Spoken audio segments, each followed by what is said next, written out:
Hello বন্ধুরা, এটা পৃথিবীর সবচেয়ে সুরক্ষিত কনভয়। আর এই কনভয় এমন একটি জিনিস পরিবহন করছে যেটা আমেরিকান প্রেসিডেন্টের থেকেও বেশি গুরুত্বপূর্ণ।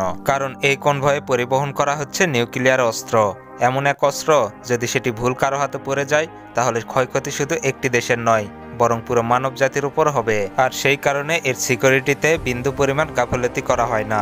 তাহলে প্রশ্ন হলো, আমেরিকার মতো সুপার পাওয়ার দেশ কিভাবে এত ভয়ঙ্কর অস্ত্র এক জায়গা থেকে আরেক জায়গায় নিয়ে যায়? এই কনভয়ে কোন কোন ধরনের গাড়ি থাকে, আর কি কি সিকিউরিটি সিস্টেম থাকে, আর কে কোন কাজের জন্য নিয়োজিত থাকে, আর যদি মাঝপথে কোনো হামলা হয়ে যায় তাহলে ফেডারেল এজেন্টরা কিভাবে সেটিকে সামলে নেয়। আজকের ভিডিওতে আমরা জানবো সেই রহস্য যা খুব কম মানুষই জানে। বন্ধুরা, বর্তমানে পৃথিবীতে মোট 12,515টি নিউক্লিয়ার অস্ত্র রয়েছে, যার মধ্যে 41% শুধুমাত্র যুক্তরাষ্ট্রের কাছেই রয়েছে। আর এই অস্ত্রগুলো আমেরিকার বিভিন্ন স্ট্র্যাটেজিক পয়েন্টে ছড়িয়ে ছিটিয়ে রাখা রয়েছে।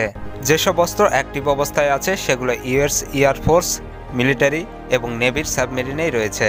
এছাড়াও হাজার হাজার অস্ত্র স্টোরেজ মোডে থাকে, মানে ব্যাকআপ হিসাবে রাখা হয়। আর এইসব অস্ত্র এতটাই গোপন জায়গায় রাখা হয় যার অবস্থান সাধারণ মানুষ তো দূরে থাক, বড় বড় কর্মকর্তারাও জানেন না।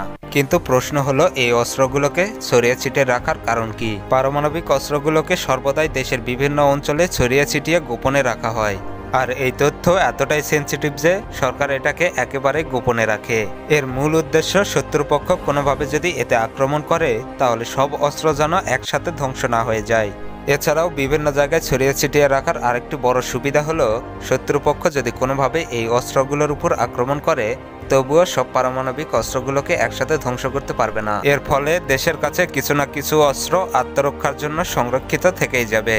কিন্তু প্রশ্ন হলো, এইসব অস্ত্র যখন নিরাপদ জায়গায় রাখাই আছে তখন এক জায়গা থেকে আরেক জায়গায় নিয়ে যাওয়ার প্রয়োজনই বা কেন পড়ে? আসলে এর পিছনের বড় কারণ হলো মেনটেনেন্স। যেমন একটি মিলিটারিদের অস্ত্রের রক্ষণাবেক্ষণ জরুরি, তেমনই ঠিক পারমাণবিক অস্ত্রের রেগুলার মেনটেনেন্স অত্যন্ত প্রয়োজনীয়। সাধারণত সবসময় তো যুদ্ধ হয় না, আর এই অস্ত্রগুলো প্রতিদিনও ব্যবহারও হয় না, যার কারণে লম্বা সময় ধরে পড়ে থাকার কারণে এর মেকানিক্যাল অংশে জং পড়ে যায়। বিশেষ করে পারমাণবিক অস্ত্রে থাকা প্লুটোনিয়াম বা ইউরেনিয়ামের অবস্থান নিয়মিত পর্যবেক্ষণ করতে হয়। কারণ যদি এমন কখনো সময় আসে যখন অস্ত্র ব্যবহার করতে হবে আর তখন সেটি কাজই করছে না, তাহলে তখন সেটি খুবই দুঃখজনক ব্যাপার হবে। এই কারণেই পারমাণবিক অস্ত্রগুলোতে সর্বদাই মেনটেনেন্স এবং স্ট্র্যাটেজিক লোকেশনে ইনস্টল করা হয়। কিন্তু আবার এই অস্ত্রগুলির মেনটেনেন্স সব জায়গায় হয় না, এটি শুধুমাত্র একটি কেন্দ্রীয় ফ্যাসিলিটিতেই হয়।